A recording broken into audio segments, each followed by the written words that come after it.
collaboration with the City Council, helped to make that dream possible. So thank you. Giving me a round of applause. Thank them both for this day. And good morning, everybody.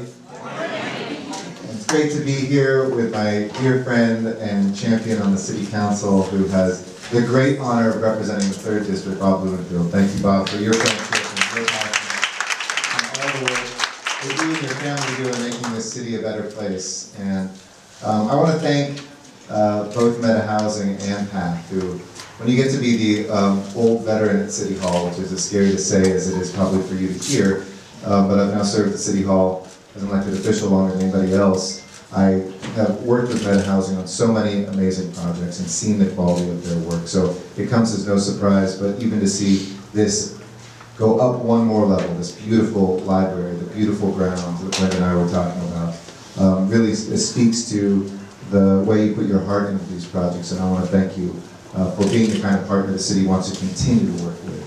And for PATH, which has really been the standard for so many years, Claire Orr is around here, and the founders of PATH, the board of PATH, the supporters of PATH, we've had our own evolution of going from shelters to housing to really learning what works. And I love when people come here and say, hey, you should look at what's working in another city, because it usually started here, and then it was exported someplace else, and then people are saying, go look at that and bring it here. Our problem has always been not that we didn't have the answers, we didn't have the resources. And I'm so excited that 76%, and we're going to work on those 24% next time, but 76% of our voters passed HHH.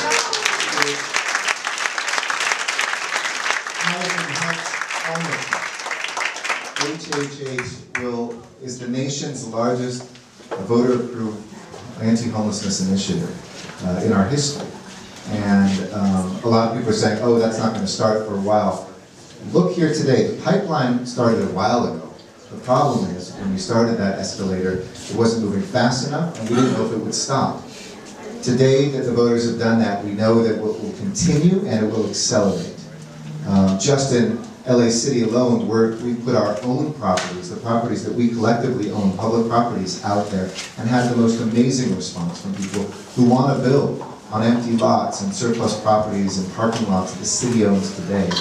And for any community that would even think for a moment of saying, no, I don't want this in my backyard, come visit here. Because trust me, you want a building like this in your neighborhood.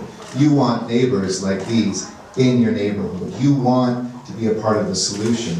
And as I've always said, the question isn't about building something that will attract, quote unquote, people who are homeless. It's whether or not you do something in your neighborhood about the people that are already there and are living on our streets or in cars or in storage units who are vulnerable.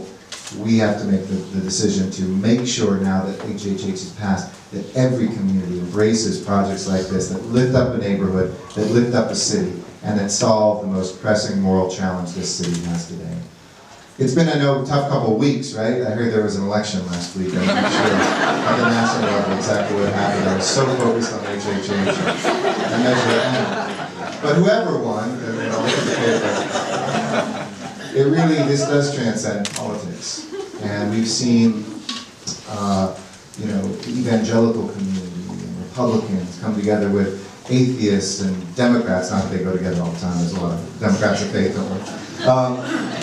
Come together with folks who are African American and white and Latino and Asian to say, look, homelessness is something that we all can agree upon, that is unacceptable. And it's expensive, too. For the reason the voters, I think, voted is we know it costs more to have somebody go to an emergency room for $20,000 in a single weekend when we can take care of the entire year for a fraction of that. And we know that if we keep coming back, whether it's police officers or sanitation workers or healthcare officials, to the same people in the same places time and time again, that starts to get to be really expensive. And so we want to give that hand out to people and take that hand up so that they can become self-sufficient. And this permanent supportive housing is the model. It's not the only part of our strategy, but it is one of the most critical parts of the foundation. So what can we do next? All of you in here, if you haven't done a welcome home party, throw a welcome home party. That's something that we've started in the city of LA. We've thrown over 500 of them. Is that right now, Lisa? Not, a little over 500. Which is a chance for you to, in your place of work, or where you worship, or where you live, to throw together a few people and start talking about where does homelessness come from and how do we solve it. And then you can put together a basket to welcome people who are moving into housing, like Brenda and her neighbors, and get to know them. So it isn't a statistic, it's a story. It isn't just a number, it's a narrative, it's a life that you can affect, and you can help each other. What else can you do? You can, in your neighborhood, start looking for land. Your church where you go to, or your synagogue, your mosque might have a parking lot that would be a great place for us to develop. It's crowded on Sundays. We'll make sure we replace that parking. Why not take that free space above it and do God's work the other 6 days of the week? What else can you do? You can get out there and make sure that the county is supported, because we have tremendous partners in the county. And I want to thank our Department of Health, who has stepped up and said every single person we put into housing, we will get the county services that they need and deserve, and make sure that we support our supervisors and their initiatives to make sure that homelessness can be addressed with the services they need. And let me just end with this. A year ago, a lot of us who had been soldiering on this issue for a long time still felt pretty isolated. We felt like there wasn't a strategic plan, there wasn't a permanent committee on this in the council, there wasn't the county and city working together, there were no new dollars. There were 16 people in the city of Los Angeles doing all the outreach to 21,000 people on the streets. We didn't have housing vouchers from the city. The list went on and on and on. A year later, we have new funding. This was even before HHH passed. We have a strategic plan. The city and county are working together.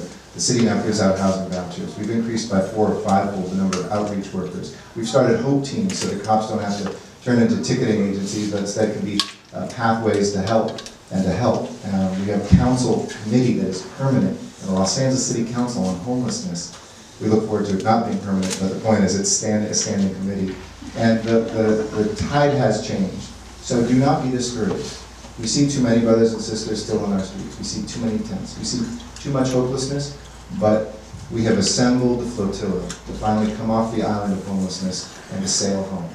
And we've seen a couple boats already land back on the mainland. That's what this is about here today. So congratulations today on this amazing accomplishment. Thank you to the voters. And we will make sure that the dollars that you entrust with us get put into not only beautiful buildings, but beautiful lives, as you'll hear from Brenda. And so thank you. God bless the voters of Los Angeles, and let us firmly end homelessness in LA. Thank you.